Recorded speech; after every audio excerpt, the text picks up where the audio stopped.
죄가 발견되면 심판을 피할 수가 없잖아요. 그런데 예수님이 이렇게 얘기하세요. 심판에 대하여라 하면 세상 임금이 이미 심판을 받았기 때문이다. 이렇게 얘기해요. 그게 무슨 얘기냐면 이제 더 이상 그 사망 권세가, 마귀가 이 율법을 이용해서 인간의 죄를 밝혀내고 인간이 심판 아래 있다는 걸 계속 상기시켜주면서 끌고 다니는 일을 이제 더 이상 할 수가 없다. 왜? 이미 사단이 심판을 받아버렸어요. 창세기 3장 15절에 의하면 여자의 후손과 뱀의 후손이 나중에 결투를 할 텐데 누가 이긴다 그랬어요? 사람의 후손은 발 뒤꿈치 정도를 다칠 거고 뱀의 후손은 머리가 박살날 거다. 사단이 예수님을 죽이면 자기가 승리할 줄 알았는데 예수님이 죽을 때 그냥 죽은 게 아니라 세상 죄를 지고 갔어요. 그리고 죽었어요. 그랬더니 이젠 사망과 사단의 권세에 명분이 사라졌다는 거예요. 명분이. 죄가 없어졌어요. 예수님이 죽으면서 죄가 사라지니까 죄를 가지고 죄의 종을 삼아서 쥐고 흔들었는데 죄가 없어지니까 쥐고 흔들 만한 명분이 사라졌다는 거예요. 이게 이해가 가셔야 되는데 여기서 권세가 뭔지 한번 잠깐 얘기하고 지나갈게요. 권세.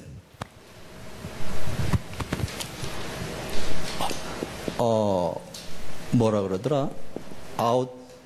아우토리다지. 예, 이게 포어죠? 이거 권세란 말이에요. 자, 권세에는요, 두 가지 요소가 있어요. 하나는 힘, 포데르. 맞나요?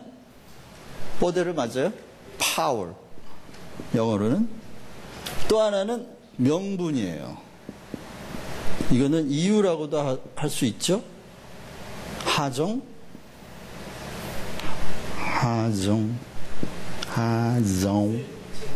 이거예요? 예. 하정. 맞나요? 하정. 예. 이유 또는 명분. 이렇게 말할 수 있는데, 여러분, 이 두 가지가 다 만족되지 않으면 권세, 아우토리다지라는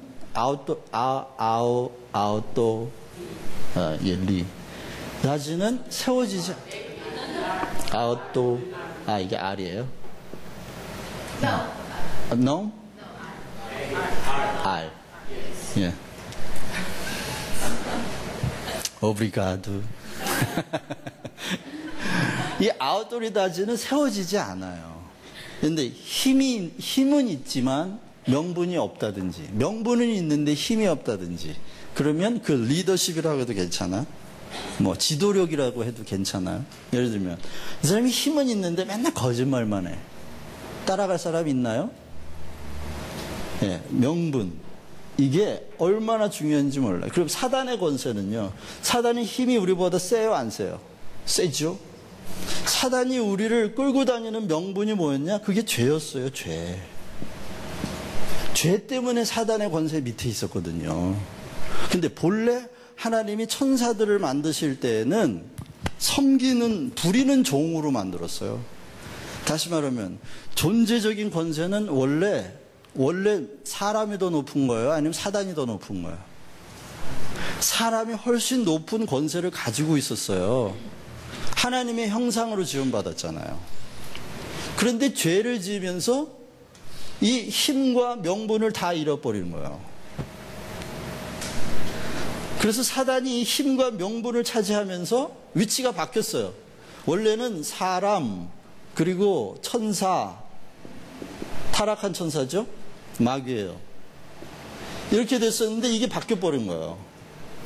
명분을 내줬어요, 명분을. 여러분, 그래서 사단에게 명분을 내주면 귀신이 들리는 것도 다 명분을 내주는 거예요. 명분을 내줘야만 귀신이 들어와요. 명분을 내주지 않으면, 왜? 본래의 권세는 사람이 높다니까요. 그렇기 때문에 영적인 세계는 권위의 세계, 권세의 세계라는 걸 꼭 이해하셔야 돼요. 물리적인 세계의 물리적인 법칙이 과학적으로 지켜지듯이, 예를 들면 이거 떨어뜨리면 왜 떨어지죠? 이게? 왜 떨어져요? 중력 때문에 떨어지죠. 2층에서 떨어지는데도 공중에 떠 있는 사람은 아무도 없어요. 그건 그 중력의 영향을 받는 거예요. 이거 물리적인 세계에 지구에서 중력을 안 받는 물체가 없는 것처럼 영적인 세계의 중력, 뭐냐? 그게 권세예요, 권세. 영적인 세계는 권위의 세계예요. 그래서 영적인 세계는 이 권위의 질서가 물리학적인 법칙보다도 훨씬 정교하게 이것이 이루어지는 세계예요. 생각해 보세요. 영적인 세계는 물질이 있어요, 없어요? 없어요. 천사들은 몸이 없어요. 그들을 움직이는 중력 같은 것은 권세예요. 권위. 그것밖에 없어요. 이걸 회복하면 마귀를 정복하겠지만 이 두 가지, 특히 명분이에요. 힘보다도 명분이에요. 명분. 예를 들면 여기 어린 왕자가 있어요. 여기 힘센 장군이 있어요. 자, 힘으로 하면 누가 더 커요? 훨씬 크죠. 권위로 하면 왕자가 훨씬 크죠. 근데 왕자가 힘에 눌려가지고 자기가 왕자라고 하는 사실을 잊어먹어. 그러면 장군에게 굴복할 수밖에 없죠. 명분을 내줘버린 거예요. 하지만 자기가 힘이 없어도 권세가 훨씬 더 높은 권세, 더 높은 권세라는 걸 깨닫기만 한다면 좀 벌벌 떨어도 장군의 그 기계 앞에 왕자가 좀 벌벌 떨 수는 있겠죠? 하지만 감정적으로 벌벌 떤다고 권세가 낮아지나요? 그렇지 않죠? 그렇지 않아요. 감정적으로 좀 두려움이 있어도 두려움이 있다고 권세가 낮아지는 게 아니에요. 물론 왕자로서 채모가 좀 떨어지겠지. 체면이 좀 떨어진다고 권세가 떨어지나요? 권세는 어디서 오는 건데? 왕이 주는 거잖아요, 왕이. 왕이 부여하는 게예요. 왕자가 좀 떨어도 왕은 안 떨어. 왕은 그 권세의 출처예요. 그렇기 때문에 우리를 잘 모르는 사람들, 이걸 잘 모르는 사람들이 우리가 벌벌 떨잖아? 그럼 귀신이 우리가 떠는 줄 알고 확 우리를 이렇게 한다? 거짓말입니다. 거짓말이에요. 그건 권위가, 영적인 세계가 어떤 건지 몰라서 그래요. 우리를 속이는 거예요. 아니요. 우리가 속으로 좀 두려움이 있고 떨려도요, 하나님으로부터 의의를 받아 더 높은 권세를 가졌다고 믿고 있는 사람들은 감정과 상관없이 그 권세에 의하여 사단은 굴복하게 되어 있습니다. 그런데 내가 마음에 좀 두려움이 있다고 해서 내 권세가 땅에 떨어진 것처럼 그 권세를 사용하지 않을 때 마귀는 명분을 쥐고 우리 안에 들어와서 우리 삶을 짓고 빼앗고 파괴하고 이러는 겁니다. 반드시 기억하셔야 돼요. 왜 예수님께서 세상 임금이 이미 심판을 받았다? 그건 뭐예요? 예수님께서 봐요. 그러면 사단이 영적인 세계는 권위의 세계라고 그랬어요. 자, 권세를 진압하는 방법은 뭐밖에 없을까요? 어떤 권위를 진압하고 권위와 싸워서 이기는 방법은 더 높은 권세를 가지고 오는 것밖에는 방법이 없어요. 그러면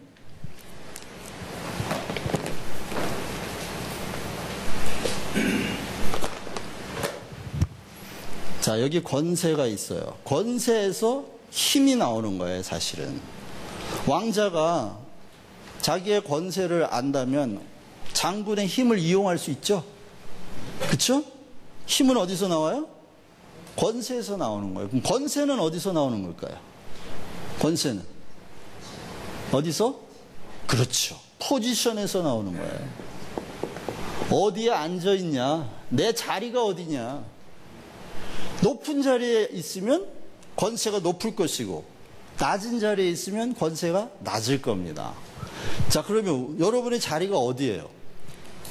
어디예요? 한번 에베소서 2장을 한번 찾아보세요. 에베소서 2장 5절인가 6절인데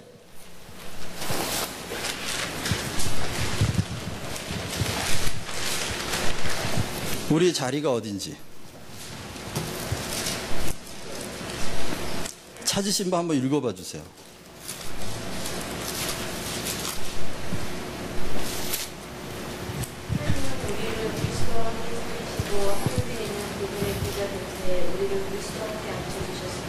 아멘. 우리가 지금 앉아있는 자리가 어디예요? 하늘 보좌. 거기보다 더 높은 자리가 있나요? 없어요. 그리스도 안에 우리가 있고 예수님이 승천하셔서 지금 하늘 보좌에 앉아 계신데 그리스도 안에 있는 사람은 어디에 앉아 있는 거예요? 하늘 보좌에. 더 높은 자리는 없어요. 지극히 높은 자리에 우리가 예수님과 함께 앉아 있다고요. 그러면 우리에게 주신 권세가 누구 권세하고 같아요? 주의 권세? 내 권세. 알죠? 예수님 권세? 내 권세. 왜? 같이 앉아 있으니까. 포지션이 같아. 예수님하고 우리가. 자리가 같아요. 거기서 나오는 권세. 세상의 모든 힘을 다 제압하는 겁니다.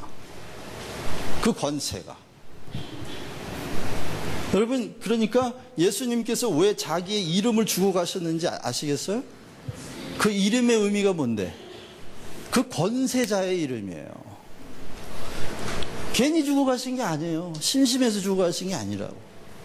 심심하면 내 이름 써라. 이렇게 연애 편지에다 막 자기 좋아하는 사람 이름 막 쓰잖아요. 계속.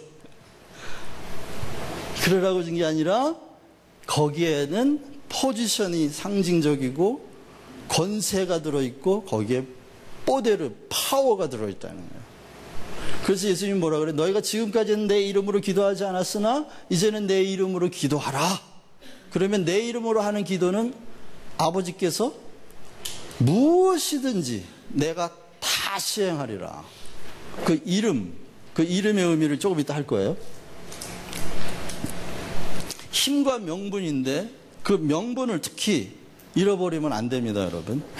어떤 어려움이 와도 이 명분만큼은 포기하면 안 돼요. 내가 누구다? 내가 누군데? 여러분, 제가 이렇게 머리 짧게 깎았다고 이 2시간 동안 삐졌다고 저 우습게 보지 마세요. 제가 누군지 아세요?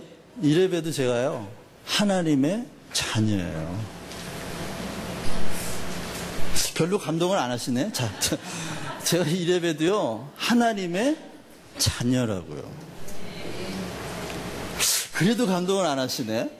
하나님의 자녀라고 하는 이 명분이 우리를 살리는 겁니다. 그래서 요한복음 1장 12절에 뭐라 그래요? 그 이름을 믿는 자, 예수 그리스도를 영접하는 자는 하나님의 자녀가 되는 뭘 주셨다? 권세를 주셨으니. 그런데 거듭나서 하나님의 자녀라고 그러면서도 맨날 기죽어가지고 세상에서 빌빌거리고 살아요. 그건 뭐예요? 자기가 누군지 잊어버리는 거예요. 잊어버리면 어떻게 해요? 명분을 내주는 거라고요. 여러분, 한번 오른손으로 자기를 좀 이렇게 좀 자랑스럽게 두들기면서 옆 사람한테 내가 누군지 아세요? 내가 이래봬도요, 하나님의 자녀입니다. 우습게 보지 마세요. 우습게 보지 마세요. 삶에 좀 어려운 일이 와도 사단을 똑바로 쳐다보고, 어디 있는지 모르지만, 야, 사단아, 너 나 우습게 보지 마. 내가 이래봬도 하나님의 자녀야. 깔보지 마. 하나님의 자녀야. 너의 권세는 내 발밑에 있어. 떠나가. 조금 목소리가 떨려도 괜찮아요? 조금 목소리가 떨려도 권세는 낮아지지 않아요. 왜? 그 권세는 어디서 오니까? 포지션에서 오니까. 그 권세는 누가 주시는 거니까? 하나님이 주시는 거니까. 조금 떨려도 괜찮아요. 가라. 가죠. 좀 떨려도 선포하시는 것과 선포하지 않는 것과는 너무 틀린 겁니다. 그 권세를 사용하는 사람은 유익을 얻을 것이요, 그 권세를 사용하지 않는 사람은 그냥 명분을 내주고 질질질